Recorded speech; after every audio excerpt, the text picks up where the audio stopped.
Bonjour à toutes, bonjour à tous et bienvenue dans le monde de Merlin. Je m'appelle Jérémy et je suis très heureux de vous accueillir pour ce troisième épisode de la série Comment peindre des Space Marines dans le style métal non métallique simplifié.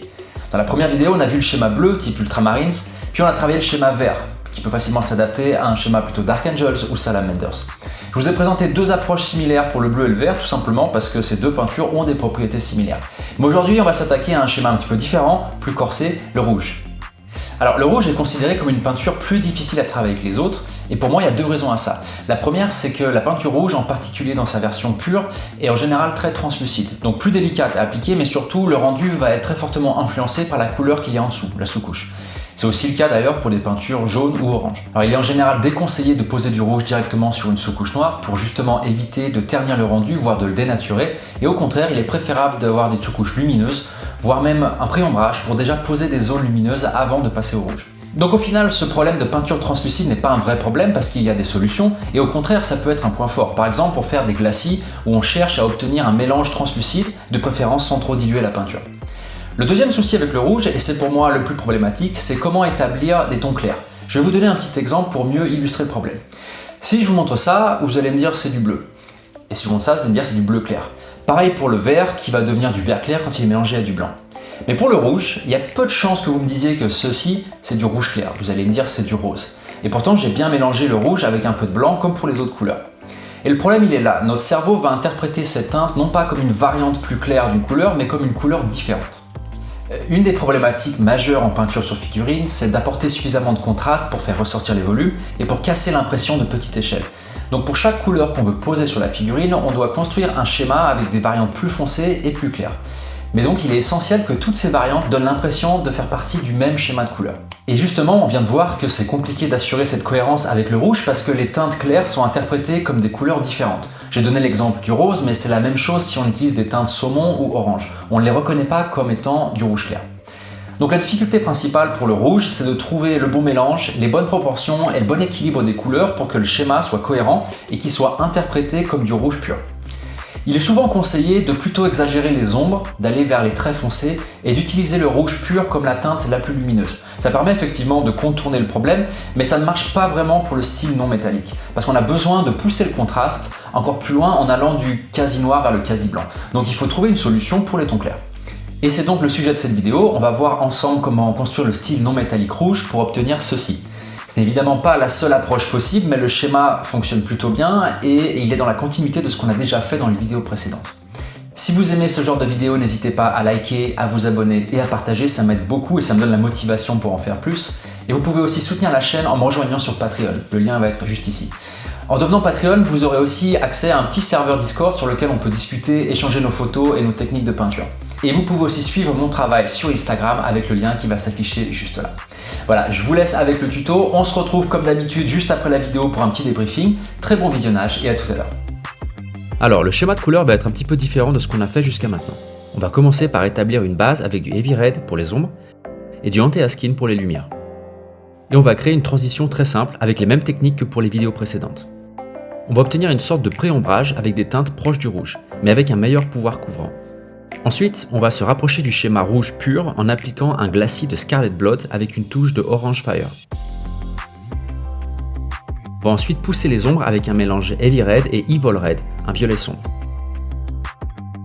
Et pour les lumières, on va tirer jusqu'à la couleur Skin Tone.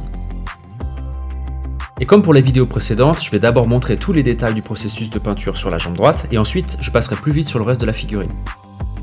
On commence avec la couche de base avec la couleur Heavy Red.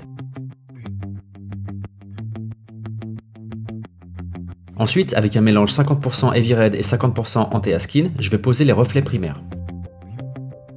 Pour plus d'explications au sujet des reflets primaires et de leur placement, je vous renvoie vers les vidéos précédentes. Mais juste pour résumer, les reflets primaires ont pour rôle premier de nous faire sentir où se trouve la source de lumière principale. Je reste sur une configuration de lumière zénitale, donc je pose les reflets primaires sur le haut de chaque élément qui compose la jambe. Et pour que la lumière soit cohérente pour chaque élément, je dessine une ligne de lumière depuis le haut de la jambe jusqu'au bout du pied, de manière à ce que chaque point de lumière nous amène vers la même source principale. Ces deux couleurs, le Heavy Red et le Anti-Askin, ne sont évidemment pas des rouges purs, à proprement parler. L'une est plus sombre avec des composantes de bleu marine, l'autre est une couleur chair, donc avec un peu plus de blanc et de jaune. Mais elles ont un pouvoir couvrant supérieur au rouge pur, donc c'est parfait pour rapidement mettre en place un dégradé de base.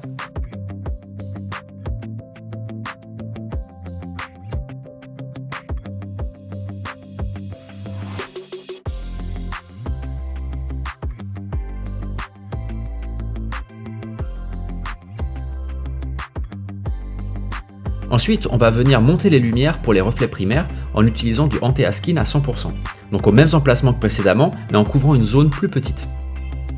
A l'inverse, pour construire les tons foncés, avec un mélange 2/3 Heavy Red et 1/3 anti-askin, je passe autour des zones qu'on vient de peindre pour couvrir une surface plus large. Comme pour les schémas bleu et vert, on commence avec uniquement la technique de l'aplat pour poser les bases du dégradé. Le but est de poser des couches fines en 2 ou 3 passes pour obtenir un résultat propre et lisse. On reviendra plus tard avec d'autres techniques pour affiner les transitions. C'est ce que j'appelle la technique du dégradé en escalier. D'abord, on pose les lumières de manière assez grossière mais propre de façon à rapidement visualiser le rendu global, et ensuite on vient lisser les transitions pour le rendu final.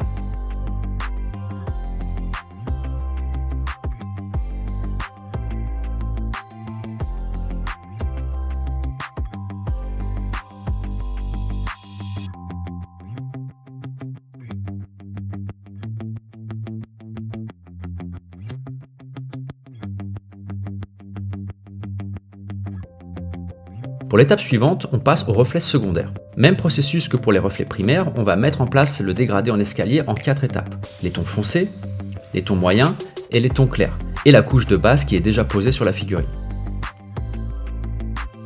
Pour les reflets secondaires, on va essayer de simuler la lumière qui provient de l'environnement de la figurine, donc ici plutôt vers l'intérieur de la jambe et orienté vers le bas.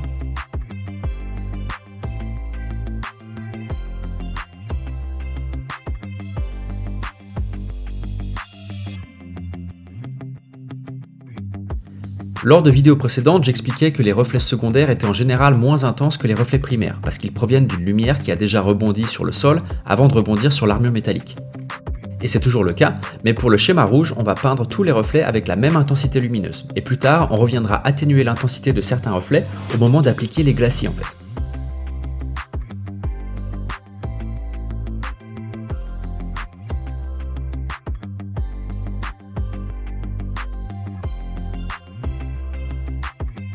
Ensuite, on passe au lissage des couleurs.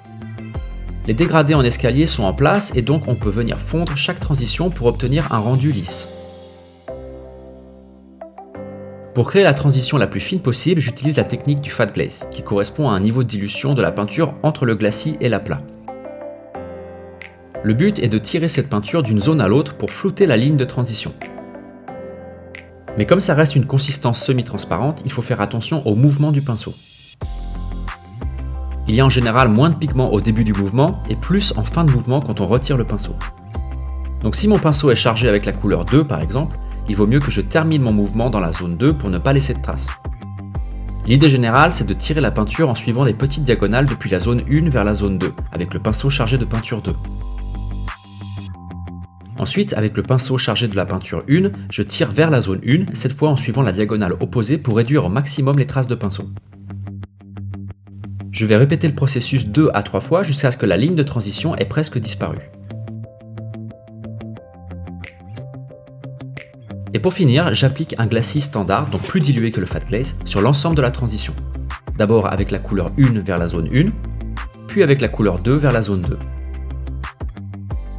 Je commence en général par lisser les tons clairs, parce que c'est ce qui se voit le plus au premier regard, et ça permet de contrôler l'équilibre des tons intermédiaires, c'est-à-dire de vérifier qu'on ait suffisamment de zones sombres et lumineuses, et que l'ensemble du schéma soit bien équilibré. Je prends mon temps pour bien flouter les lignes et surtout éliminer au maximum les traces de pinceau. Les glacis qu'on va appliquer plus tard vont aussi aider à cacher les imperfections, mais plus la base est propre, plus le résultat sera fin.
Alors on va passer aux reflets tertiaires, qui sont essentiellement générés par la lumière qui rebondit sur l'armure au niveau des reflets primaires et secondaires et qui éclairent d'autres parties de la figurine.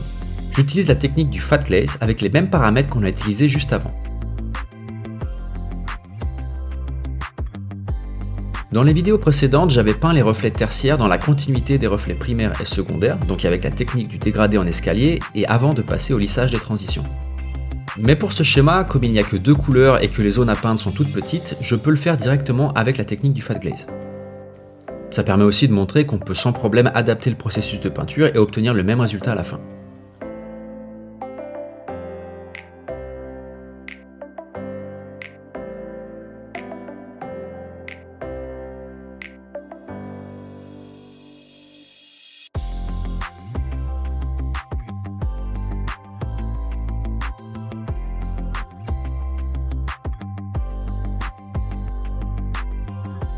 Tous les reflets sont en place, je peux passer au lining et je vais le faire en 2 étapes.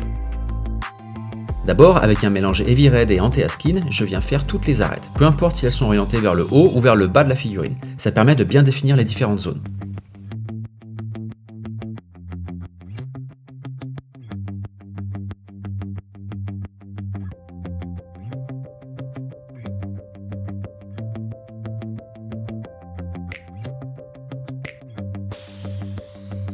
Puis avec l'Anti-Skin pur, je viens rehausser uniquement les arêtes qui sont orientées vers le haut, donc vers la source de lumière.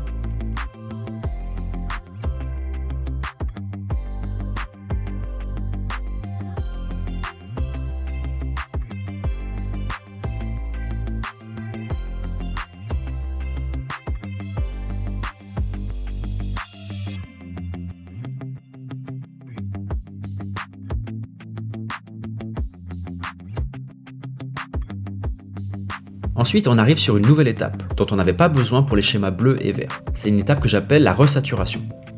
Pour l'instant, notre schéma de couleur va d'un rouge foncé légèrement bleuté à une couleur chair. Ça nous a permis d'utiliser des peintures avec un fort pouvoir couvrant, mais on se retrouve avec une palette de couleurs qui n'est pas tout à fait rouge et qui est très désaturée. Donc maintenant, l'objectif, c'est d'utiliser la technique de l'overlay pour obtenir un rouge riche et bien saturé. Ensuite, on refera un lining plus clair et plus impactant pour apporter un peu plus de définition.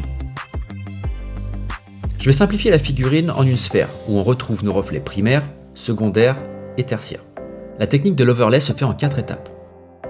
Tout d'abord, on va faire un passage partiel avec un mélange de Scarlet Blood et de Orange Fire, sous la forme d'un glacis très léger, donc très fin.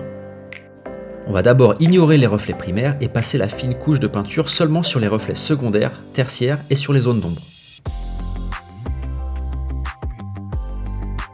Ensuite, on va faire un deuxième passage avec le même mélange, le même glacis, mais cette fois sur toute la figurine, y compris les reflets primaires. Pour l'étape 3, on va monter les lumières. Avec un mélange 50% Anti-Skin et 50% Skin Tone, et avec la consistance d'un Fat Glaze, on va poser des points de lumière sur les reflets primaires et sur les arêtes qui sont à proximité. Pour la dernière étape, on va pousser vers les ombres. Avec un mélange 25% Heavy Red et 75% Evil Red, on vient appliquer un glacis très fin sur les zones d'ombre.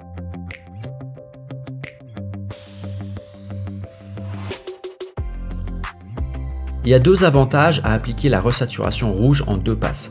D'abord, ça permet de garder un maximum de contrôle, il vaut mieux passer 2 couches fines plutôt qu'une couche trop épaisse qui pourrait ruiner le dégradé qu'on a en dessous. Mais aussi, lors du premier passage, on ne couvre que les reflets secondaires et tertiaires. Et en faisant ça, on réduit leur intensité lumineuse comparée aux reflets primaires, ce qui permet de rétablir la bonne hiérarchie des lumières, comme on l'avait fait d'une manière différente pour les autres schémas bleus et verts. Le second passage de rouge permet vraiment de redonner toute sa puissance au dégradé, mais il va aussi atténuer un petit peu le contraste général, d'où l'intérêt des étapes 3 et 4 qui vont amener une lumière plus vive et des ombres plus profondes.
Et avec ça, la jambe droite du Space Marine est maintenant terminée. Et on va pouvoir ensuite passer plus rapidement sur les autres parties de la figurine.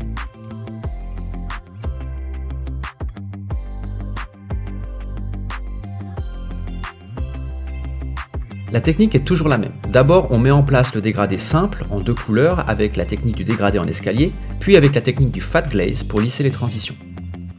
Ensuite, on vient resaturer le schéma avec la technique de l'overlay en 4 étapes pour redonner une teinte rouge puissante, rétablir la hiérarchie des lumières et enfin augmenter le contraste global.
Alors pour le moment, c'est encore un peu difficile de bien apprécier le schéma de couleur rouge, parce qu'en fait, l'ensemble de la figurine est sous-couché avec ce rouge sombre. Donc notre œil est bien saturé et on ne peut pas vraiment distinguer toutes les subtilités. Mais une fois qu'on aura peint les autres éléments avec une autre couleur que le rouge, on va rééquilibrer la figurine et l'armure va ressortir quasiment instantanément et devenir encore plus intéressante.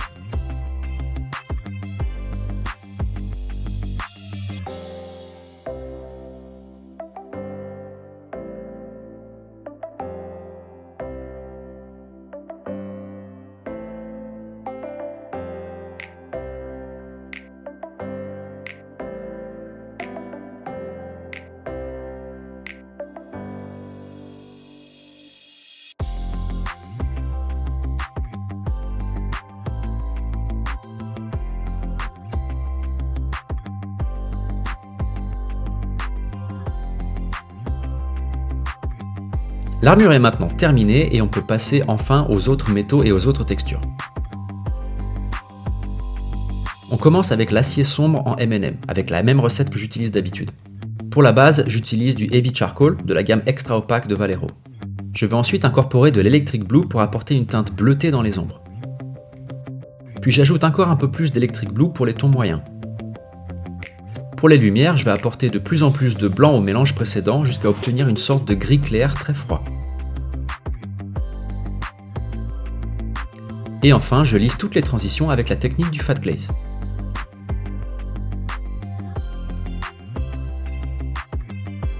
Je me permets de passer très rapidement sur cette partie puisque c'est exactement la même approche que j'ai déjà utilisée dans les deux vidéos précédentes. Je vous mettrai le lien dans la description de cette vidéo si vous êtes intéressé.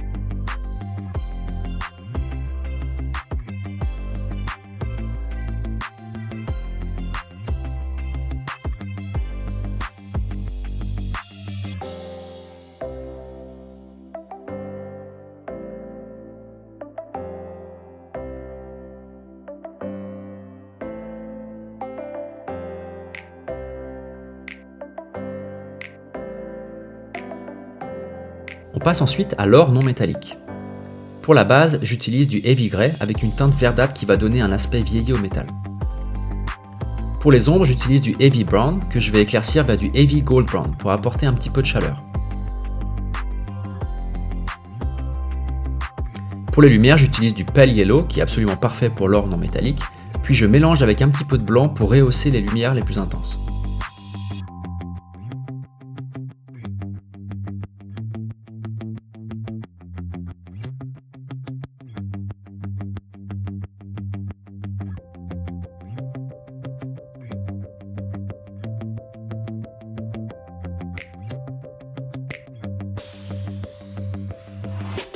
Alors, cette recette d'or non métallique, je trouve qu'elle fonctionne très bien avec presque toutes les couleurs. Mais avec le rouge, je trouve que ça ressort encore plus, surtout avec cette touche de vert dans les ombres qui vient apporter un petit contraste de couleurs, discret mais vraiment efficace.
Pour les autres éléments de décoration, j'improvise au fur et à mesure en fonction de ce que j'ai sous la main et de mon humeur.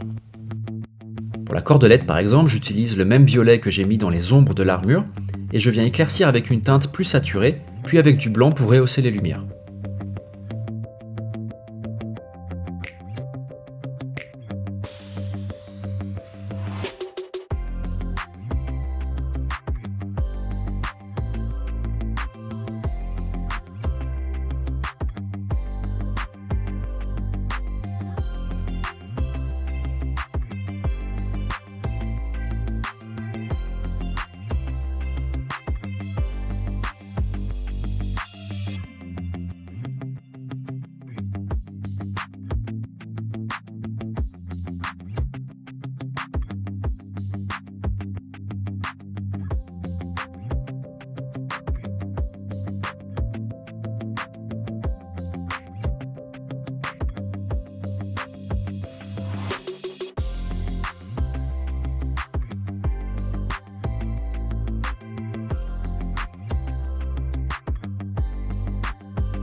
Pour ce qui est du cuir, je voulais surtout pas utiliser des teintes contenant trop de rouge, ce qui est en général le cas avec les marrons, pour ne pas gêner la lecture de l'armure.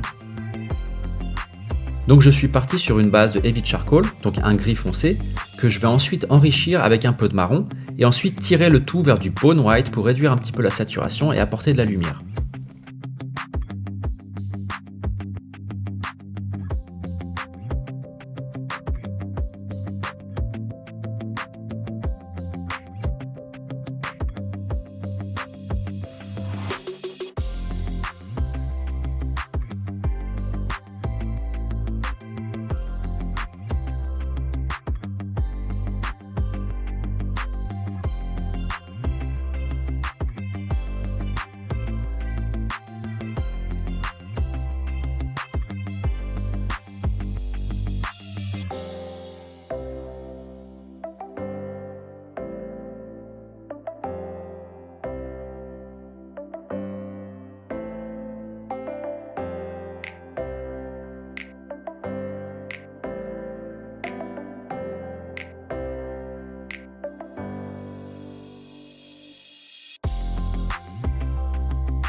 Et une fois toutes les couleurs posées, on peut enfin apprécier la puissance du rouge.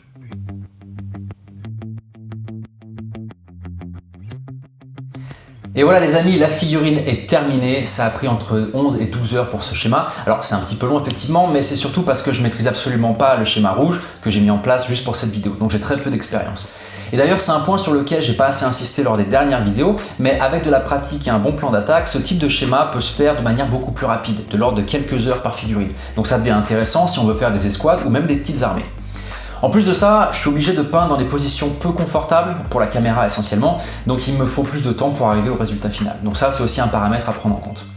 Quoi qu'il en soit, j'espère que cette vidéo vous a plu. Le schéma rouge n'est au final pas si difficile à mettre en place. On a d'abord posé une base de dégradé, une sorte de pré-ombrage, mais en utilisant des teintes proches du rouge, donc un rouge foncé vers des couleurs chères, et tout ça avec des techniques de peinture qu'on a déjà abordées dans les vidéos précédentes. Ensuite, on est venu teinter ou comme je dis resaturer le schéma avec des glacis rouges purs et impactants.